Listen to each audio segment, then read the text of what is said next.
मध्य प्रदेश के बागेश्वर धाम सरकार पंडित धीरेन्द्र कृष्ण शास्त्री एक बार फिर चर्चा में है। इस वक्त वह बिहार में हनुमान कथा कर रहे हैं। पंडित धीरेन्द्र शास्त्री की कथा शुरू होने से पहले ही बिहार सरकार में मंत्री और लालू प्रसाद यादव के बड़े बेटे तेज प्रताप ने उन्हें धमकी दे डाली थी। हालांकि तेज प्रताप की धमकी के बावजूद 10 लाख से ज्यादा लोगों ने पंडित धीरेन्द्र शास्त्री की कथा में शिरकत की। भारी भीड़ को देखते हुए पंडित शास्त्री को दिव्य दरबार लगाना कैंसिल भी करना पड़ा था। खैर, आज हम आपको पंडित धीरेन्द्र शास्त्री की कहानी बताएंगे कि आखिर पंडित धीरेन्द्र शास्त्री हैं कौन, बागेश्वर धाम क्या है, क्या सच में पंडित धीरेन्द्र शास्त्री के पास कोई दिव्य शक्ति है।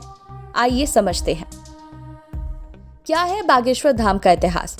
छतरपुर के पास एक जगह है गढ़ा, यहीं पर बागेश्वर धाम है। यहाँ बालाजी हनुमान जी का मंदिर है।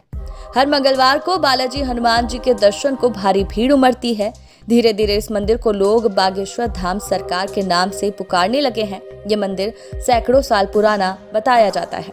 1986 में इस मंदिर का रेनोवेशन कराया गया था। 1987 के आसपास यहाँ एक संत बब्बा जी सेतु लाल जी महाराज है। इनको भगवान दास जी महाराज के नाम से भी जाना जाता था। धाम के मौजूदा प्रमुख पंडित धीरेन्द्र शास्त्री भगवान दास जी महाराज के ही पौत्र हैं। इसके बाद 1989 के समय बाबा जी द्वारा बागेश्वर धाम में एक विशाल महायज्ञ का आयोजन किया गया। 2012 में बागेश्वर धाम की सिद्धपीठ पर श्रद्धालुओं की जन समस्याओं के लिए निवारण के लिए दरबार का शुभारंभ हुआ। इसके बाद धीरे धीरे बागेश्वर धाम के भक्त इस दरबार से जुड़ने लगे। दावा होता है कि यहाँ आने वाले लोगों की समस्याओं का निवारण किया जाता है। अब पंडित धीरेन्द्र शास्त्री के बारे में जान लीजिए।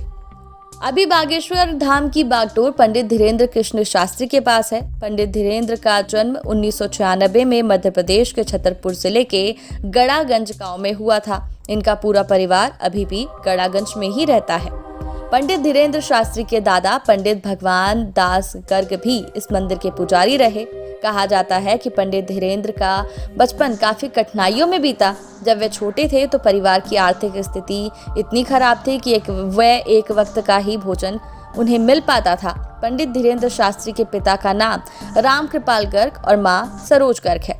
धीरेन्द्र के छोटे भाई शालिग्राम गर्ग जी महाराज हैं। वह भी बालाजी बागेश्वर धाम को समर्पित हैं। मीडिया रिपोर्ट्स के अनुसार पंडित धीरेन्द्र शास्त्री ने 11 साल की उम्र से ही बालाजी बागेश्वर धाम में पूजा पाठ शुरू कर दी थी। पंडित धीरेन्द्र शास्त्री के दादा ने चित्रकूट के निर्मोही अखाड़े से दीक्षा ली थी। इसके बाद वह गड़ागंज पहुंचे थे। गदा लेकर क्यों चलते हैं बागेश्वर बाबा। बागेश्वर धाम प्रमुख पंडित धीरेन्द्र कृष्ण शास्त्री हमेशा एक छोटी गदा लेकर चलते हैं। उनका कहना है कि इससे उन्हें हनुमान जी की शक्तियां मिलती रहती हैं। वह हनुमान जी की आराधना के लिए लोगों को प्रेरित भी करते हैं। पंडित धीरेन्द्र शास्त्री कहते हैं कि वह किसी तरह का कोई चमत्कार नहीं करते। वह तो सिर्फ बालाजी हनुमान जी के सामने लोगों की अर्जियां लगाते हैं, जिसे बालाजी स्वीकार कर लेते हैं। इससे आम लोगों को फायदा होता है। अंधविश्वास का विवाद सामने आने के बाद भी पंडित धीरेन्द्र शास्त्री ने सफाई पेश की। उन्होंने कहा कि वे अपने दरबार में किसी को बुलाते नहीं, लोग खुद की मर्जी से आते हैं। वो तो सिर्फ लोगों की अर्जियों को भगवान के सामने रखते हैं, बाकी सब कुछ भगवान की तरफ से ही होता है।